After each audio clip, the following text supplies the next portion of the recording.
What's up, guys? Ty Hanson here, live on the Professional Overrun podcast once again.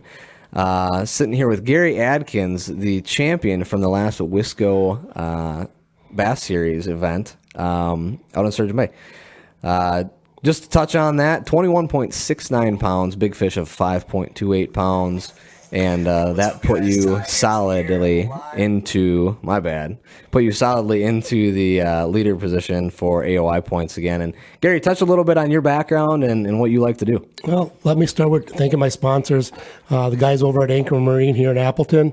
It's where I buy my boats from. They got me on their team fishing team, and I'd like to thank Skeeter Yamaha for putting out a good product and getting me on their team also. As far as my background, I've been tournament fishing now probably close to 20 years. I started out as a walleye guy, but soon found out I had a passion for smallmouth bass. So I switched over to bass, and that's where I am now. And I've been competitive at it, so I enjoy it, and I still got a deep passion for bass fishing and tournament fishing. Perfect. So we were running through a couple things that you've been doing this year and stuff like that. Obviously fishing Wisco, but you said you are fishing the Opens this year. That is correct. I started fishing the Opens last year. Was pretty competitive. Was in at the Angler of the Year race right toward the end and let it get away from me. So I knew this year I had to just put my head down, fish a little harder, and just do what I do. I like to fish. And I'm competitive, and I just enjoy it. Oh, yeah. So do you see, growing up in this area, does that help you transition to some of these other lakes, deeper lakes with smallmouth in them that most of these other guys don't really have a history of targeting? Yes, actually it has helped me. Wisconsin is very vast when it comes to smallmouth fishing and largemouth fishing. And then the local circuits that I fished growing up through the tournament fishing has made me very, very versatile. You got the Shawano Lakes, you've got Big Green, you've got the Bay of Green Bay. These are all largemouth and smallmouth fisheries. And I've been able to adapt and put presentations together and learn seasonal patterns that are helping me go all over the country now and be competitive. Perfect. Yeah, we've seen that from a couple really, really high level pros too, coming from the northern section. They said that this area just gives you every opportunity to really target fish however you want to, and that right. Clearly works for you. Mm-hmm. So going back to this Wisco event, Sturgeon Bay, so much pressure, lots of advertising this year. And we did touch on this a little bit, but if you want to share, like, how did you see that affect this fishery this year? Well, when the MLF came, they exposed a lot of stuff. So when the FLW guys came, they really knew what to target and what areas to look at. The canal was one of the premier areas in both events. Some of the areas that the pros were fishing were areas that I had fished for years that not a lot of locals knew about it, but now they are exposed and the world knows about them. Oh, for sure. So, I knew going into the Wisco event that them areas had been beat and pressured so hard. I tried to stay away from them because it was not only the pros hitting them, but every local now knew about them. People were coming in from out of state to fish, and I just knew that them fish were going to take a beating and they weren't going to be as vulnerable as they normally are. Gotcha, yeah. And, the amount of pressure, every time I went out there this year, the ramp was absolutely packed, every single ramp. Like, it wasn't just the ramp in town, it was every boat ramp across the entire west shoreline over there. It was just loaded with boats, people traveling from out of state. I think I saw a couple license plates from Ohio, Kansas, one from Florida and stuff like that. So, guys are coming from all over to fish Green Bay. And once again, this year it showed out why it's one of the best smallmouth fisheries in the world. And I know you've got a lot of history out there, and it was interesting to see and talk to you about how you've kind of adapted to that. Now, we're not going to talk about where you went, but you went, I'm assuming, north. No, actually I went south. Really? Yep, I went south this time. I am known for a north guy. That's why I assumed that. Yeah. I'm known for that, but this time I actually stuck to the southern part of the bay. That's awesome. See, I was wrong there. That's funny though. Clearly it worked out. Again, 21.69 pounds, which was enough to win. Did you think you had it, or just based on what you've seen in practice and stuff like that? Based on what I know about the bay, 21.69 typically is not going to win a tournament out there. Right, and that's kind of when I saw you weigh in, I was like, man, it's been tough though. Earlier in the week, I practiced on Friday and I practiced the weekend before. On Friday, I could have did 27. Oh, wow. It was crazy. I mean, it was crazy with big fish. But I think with the wind shift, temperatures did drop 4 or 5 degrees. For some reason, them big fish weren't as vulnerable. Now, there was still big fish there, but it was nothing like it was on Friday when I found that school of fish. Oh, wow. So I had to work for it. I mean, don't get me wrong. I might have caught 30 fish on tournament day, but most of them were in that 2.5 to 3 pound range. Sure. And I was able to put together a decent bag before the end of the day. But I'll tell you, right to the end, I mean, in the last half hour, I put a 4 3/4 in my bag and another 4 pounder. Up to that, I had about 17 pounds. So, oh, sure. So I struggled. It wasn't a give me, I'll tell you. I struggled a little bit, but I knew they were there. I could see them on my locator. They just weren't eating like they were earlier in the week. So I just grounded it out, and at the end of the day, I'd had a decent bag. Nice. Well, clearly enough to win. So right now, you got a perfect season going as far as possible. Fish weighting 23 for 23 on basically possible limits. Your current catch is at 66.87 pounds. I mean, it's a really good average when you break it down as far as the fish size. You got a point lead of almost 35 pounds when you got one event left. Minocqua chain is the last one. And last season, you left the door open on Madison. And I'm assuming you have no intention on doing that this year. No, I have no intention. I'm going to fish a little safer going into the last event. Last year on Madison, I had a great practice. I mean, if somebody would have told me I wasn't going to win that event, I would have said, you're crazy. But fishing smallmouth and doing what they do, they were gone, just in one day. There was a little bit of a wind shift. I don't know if that did it. Typically, bait fish and wind is what smallmouth key in on, especially on the Madison chain. And I spent too much time in the area that I had been catching big fish. And by the end of the day, I only weighed in 2 bass that in tournament. And you left 3 on the table there. And I left 3 on the table, and Dylan, I believe he was 31 points behind me, and he snuck up and got me. Yep. Yeah, that's so. Like you said, for last season, you had that happen twice then. Yes, in one season. So, what would it mean to you to win this season, win AOY this year? I mean, the AOY prize package is huge. It's $6,000. For those of you guys that don't know, it's $6,000 towards a professional tour of your choice, or $1,200 towards Wisco entry fees for the next season. So with you already fishing the opens, this is going to help significantly then. Yes. That's the biggest reason why I fished the Wisco. Not only it is a great circuit, great group of guys, great talent in this circuit.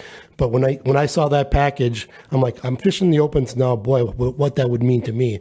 That would help me financially, because it's about $15,000 a year for me to fish the opens. $6,000, that's a lot of money to put towards that. Well, that's a good chunk, yeah. Yeah, I mean, it not only helps me financially, but it gets my wife off my back too. So, she's very supportive. Don't get me wrong.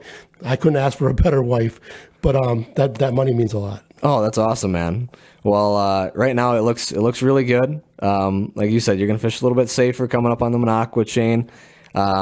Catching a limit's gonna go a long ways there. It is. There are some big fish in there. I do have some history out there, and there's 4 and 5 pound largemouth and smallmouth out there. But I don't see how you lose it with a limit. So. Yeah, that's going to be my goal. I'm going to go there. First, I'm going to put that limit at a boat, and then if there's enough time, I'm going to go for the win. But there you go. I know what my priorities are, and that is to get a limit in the boat and take this angler of the year. Perfect, man. Well, hey. Hopefully we can see it done, because last year it was a roller coaster ride watching the Angler of the Year stats go up and down, and it was very exciting to see, especially the weigh-ins on Wisco Live. If you guys don't follow Wisco Bass on Facebook, all the weigh-ins are streamed live, and the events have been streamed live with certain boats. So go over and give that page a like as well. Let's bring back to Sturgeon Bay again. I know this has been what's on everybody's mind. Can you tell everybody how you kind of target them with the amount of pressure that's been going on, different rigs, different baits? Does colors change at all, or are you throwing anything just off the wall? No, I'm keeping it pretty basic. I mean, in the tournament, I believe I caught 2 on an A-rig, 2 on a jerk bait, and one on the drop shot that I actually weighed in. As far as colors, I've been using shad patterns, a Kitech, obviously, and electric blue, rainbow shad, them colors, and green pumpkin. Them are the basic colors that I use out there. Now, other than that, and I was fishing in areas where there was other people, but they just weren't catching the big fish either. They obviously had found the same school that I did, and they were all drop shotting, using tubes, a little bit of crankbaiting, but they just weren't catching the quality of fish I was. Gotcha. Well, that makes sense. And so this week, you mentioned the A-rig. This week, can't use it. You are fishing the open. I am. It starts tomorrow, I think, right? Yes.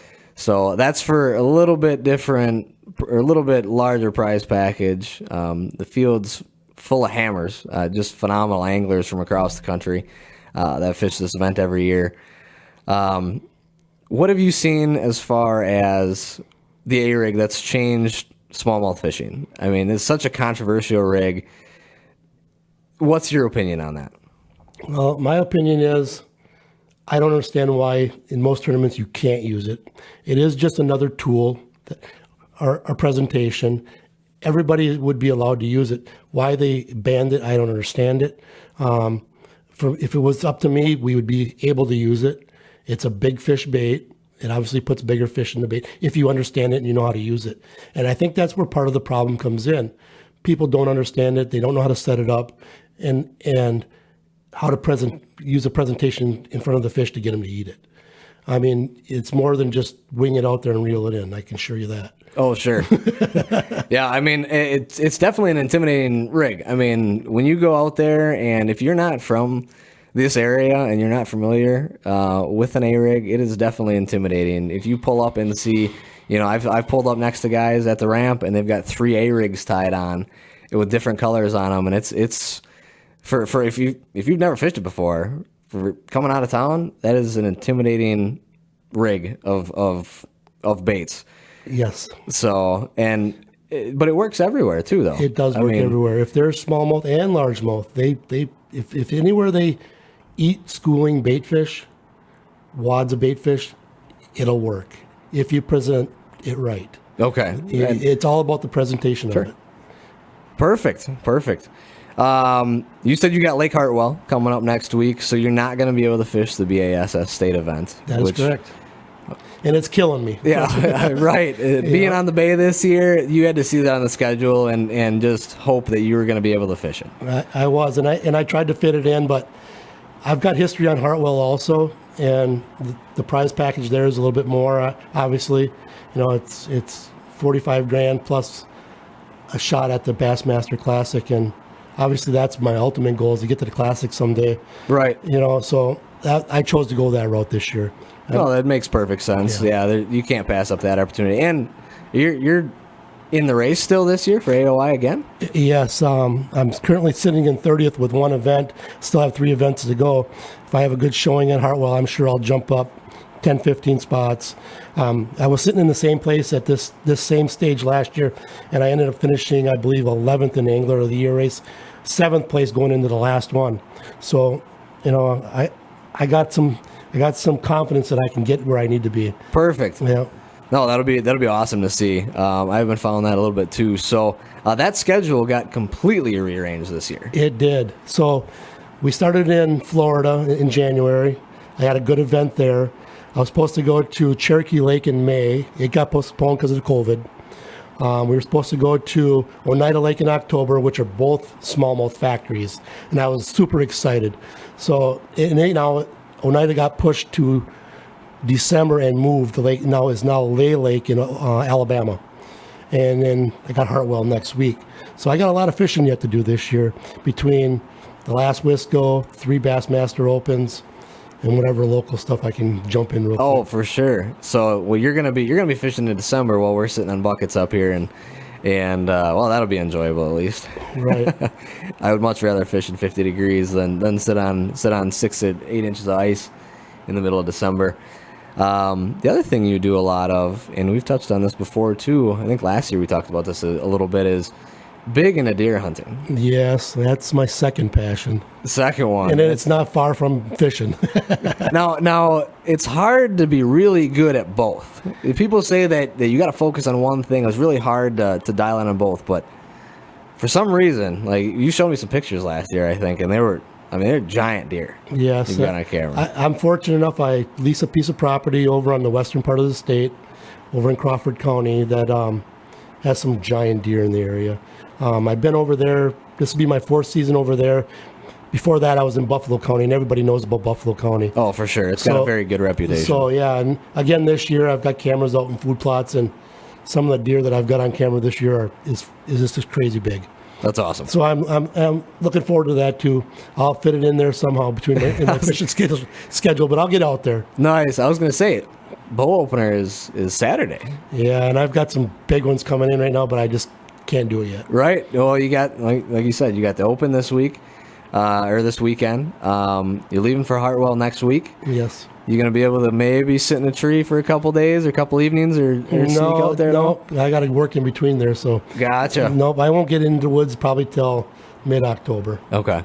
Well, that's the prime time anyway. That's when it gets good. If I don't pressure my land and the neighbors pressure theirs, that's just going to put more deer on my property. Nice. It gives you more options then. Yep. That's awesome, man. Trying to see here. If you guys got any questions, guys watching, feel free to send them over. I know Gary here loves answering questions and stuff like that. So if you want to touch a little bit more on how diverse this fishery is as far as Green Bay goes, how things change dramatically. Like you said, you could have had 27 pounds on Friday in practice. And you think the wind probably switched that. Do you see a lot? Do you mess with the currents at all out there and stuff? Have you kind of dialed that kind of pattern in as well? Yes. Over the last few years, I really realized wind means everything on the Bay of Green Bay. The direction of that wind changes the current, changes water temperatures, and changes where the bait is actually at. Now, everybody knows about the gobies on the Bay. I mean, there's tons of gobies. You drag anything on the bottom, all you can feel is gobies trying to eat it. So, but there's also a big population of emerald shiners out there also, and that's what I was keying on. There was big wads of emerald shiners in the area that I was fishing. So, and I could see them on my locator, and I could see the bass trying to feed on them. So that's what I keyed on. And I believe the current moved them a little bit. The water temperature dropped about 5 degrees. They were super shallow in practice. In the tournament, I noticed they were more like that 12 to 15 foot range. Sure. And it took me a little bit to figure that out the morning of the Wisco, but after I figured it out, that's when I was able to start putting them bigger fish in the boat. Awesome. Do you want to touch on kind of your combos and stuff that you run? Because I know a lot of people are interested in the 8 rig. If you want to touch on how you've got it set up, because I know talking with certain people, it's seeing what rods and reels these guys throw this stuff on, it's a very wide range. So what's your setup for that? For me, I've got a 7.7 medium heavy rod. It's a Shimano rod. It's a really nice rod. It's an X-Pride. Okay. Real sensitive light rod for whipping that big heavy rig around. You need a lighter rod because it'll wear you up if you fish it all day. That's interesting because I know a lot of guys are throwing either 8-footers, 7-11s, heavies, extra heavies, just because of the sheer size of the rig. They think the conception is that you need a heavy rod to throw this thing, and you're saying you don't. No, I use a 7.7 medium heavy, and it's more sensitive. I like to think that I can almost feel the bite before he eats the bait. Okay. I can almost feel him sucking it in, and I key in on that, because a lot of it's your hook set too. Because if you're using too heavy of a rod and you set the hook too hard, now you've ripped a big hole in their mouth, and a lot of them will shake that bait before you get in the boat. And I lost a couple during the tournament too, but I'm probably got about a 95% success rate getting them into the boat with this softer rod. Nice. And I used to fish it on braid. I do not fish it on braid anymore for that same reason. Ripping, I feel that I put too big of a hole in their mouth, and I lost. They got more of the ability to shake it with a bigger hole. So now I throw it on 20-pound fluorocarbon. Straight fluoro? Yes. Okay. As far as the reel goes, do you upsize the reel? Do you go with a 200 or 150 size? Or are you throwing it on just a smaller compact reel? Just a smaller compact reel. Nice. Yeah, nice. Yeah. Any preference on gear ratios on that? Usually like a 6.3 or 6.8. Something a little bit slower then? Yes. Okay. Because again, that's another thing. People say they'd rather slow down than have to speed up with it. But clearly, you're throwing that. That's got to play a little bit on the depth range that you're running that thing at. It certainly does. I mean, the slower you reel it, obviously, the deeper it's going to go. So once I find what range they're in, and then, sometimes I'll count it down to get there, or I'll just slow my reel down until I get there, and then I'll pick it up a little bit. Sure, that works. Do you do any do you impart any other action into it? So I know watching a bunch of other videos when I was learning how to throw the rig is imparting action to what you're throwing. Do you have a preference? First of all, do you have a preference on, say, which A-rig you throw? Do you throw the big ones versus the small ones, or is that a pattern thing that you kind of adjust on the fly? I'd rather not even touch on that Sure. part, Okay. if you don't mind. Yeah, no, definitely understandable. But I throw the little bit bigger one, but I ain't going to give you the brand or Sure. exactly what I do, because that's part of my secret. Sure. No, totally understandable, man. Yeah. No, that works. And as far as the action, bringing it in, I will crank, slow till I get to the depth, and then I will start fluttering that down. Sweep it, let it drop a little bit, sweep, let it drop. And that seems to attract a little bit more fish. Interesting. That's something I have not heard. I've heard of everybody, speeding up the reel, handle a couple, quick cranks and stuff like that to get it to pulse and stuff like that. But that sweeping and kind of letting it fall and flutter, that one would be new to me. So, and then you said you caught a couple on a jerkbait. Yes. Personal preference on that, is there any, Green Bay, you're talking bigger fish. Now, are you going to 14, 15 pound fluorocarbon, or you want to get that bait as deep as you can? I typically do it on 12, and it's usually a Lucky Craft jerkbait. Just personal preference there as well? Yes. Okay. Yeah, I don't know. As long as it's in something in a shad pattern, I don't think it really makes a difference as far as color. Nice. And then you did say you caught a couple on a drop shot. Any personal preference there or combo you want to touch on? I will say I use a minnow style bait. Okay. Yes. Perfect. No, and obviously people paying attention to Sturgeon Bay this year, you've seen exactly what baits they're using. Right. You can't hide it. I don't think there's a anymore. lot of secrets out there. You can't get the flatworm, so. Right, yeah, very true. Very true. You got to use something else. Yeah, so for you guys all wondering and asking about when we're going to see the flatworm, it's still to be determined. We have no idea, honestly. I think as fast as they're making them, they're selling 6 bags per one that they make. So if you find them and you can get them, by all means, I'd snag them up, because we have no idea when we're going to see them. Unfortunately, it's almost how everything has gone this year, though. So, Yes. have you noticed anything like that? I have noticed things like that. Yeah. So I mean, baits are hard to get this year. Yeah. I know the COVID slowed things down in the beginning, but they're all making them, again now. So they should be caught up. I mean, Jesus, there's a lot of things that you can't get right now. Yeah, no, definitely. Now, you brought up Kitech a little bit ago. Surprisingly, one of the most consistent manufacturers that we've been able to keep in store, which is this season with how much pressure the Bay has gotten, and that bait has been a staple out there for years. It's been actually fairly interesting. We've been able to keep the shelves fairly loaded with Kitechs. Yeah. Where other brands, we just haven't. Which is really surprising, because that's such a popular brand. Exactly, yeah. I mean, everybody uses a Kitech. So. Yeah. And all over the country, too. It's not just a northern thing. Right. I mean, that bait's used Everywhere. Yeah. I use it everywhere. Yeah, definitely. It's the best, or most, I should say, the most consistent mass-produced swim bait on the market. Probably hands down. So, extremely consistent. And they got great colors. Also, have you seen the saltwater versions of them yet? I have not. Well, actually, I have. I saw them online. I have not tried them. We'll have to go and check them out. We brought them in the store. Oh, really? Yeah. So Scots must have some good colors. there's some crazy colors in there, So guys talk about dyeing their baits and stuff like that. Give the smallmouth a target. That's been a thing forever. Is dyeing baits in clear water to add some attractant to them. But these colors that in the saltwater versions, also they're more durable. They're a little bit different formula. So you have to actually really? feel one. They're a little bit different. They could be more durable. Oh yeah. No, there's no doubt about that. One thing that comes with plastics is the softer they are, the less durable they are. But for some reason, they got the saltwater version right. Now, I threw the saltwater the 3.8 fat on the Madison chain quietly, That's something I really didn't touch on, but I threw it on the back of a swim jig. I caught 6 largemouth and 3 pike on one Kitech. Oh, wow. That's unheard of. Yeah, never happens, but it did on camera. So, and nobody would believe me unless it was. The last little pike that I caught ended up taking the tail off finally, and so I had to switch it out. But they are significantly more durable, and the action is still amazing on them. And so, yeah, I'll have to go check them out. If you guys want to check those out, by the way, I think we've got them on the website now. I can post the link in after this. I'll post them in there and stuff for you guys to check out. Like I said, the colors are incredible.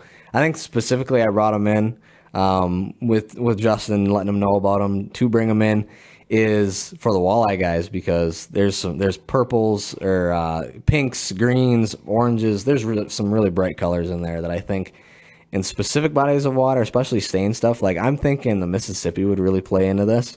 You hear about guys throwing pink out there and stuff like that too. I think some of those colors you might want to add to the arsenal and stuff too when you check them out. They're pretty phenomenal looking. Anything else you want to touch on at all or anything like that? No, I think that should pretty much cover it. Sure.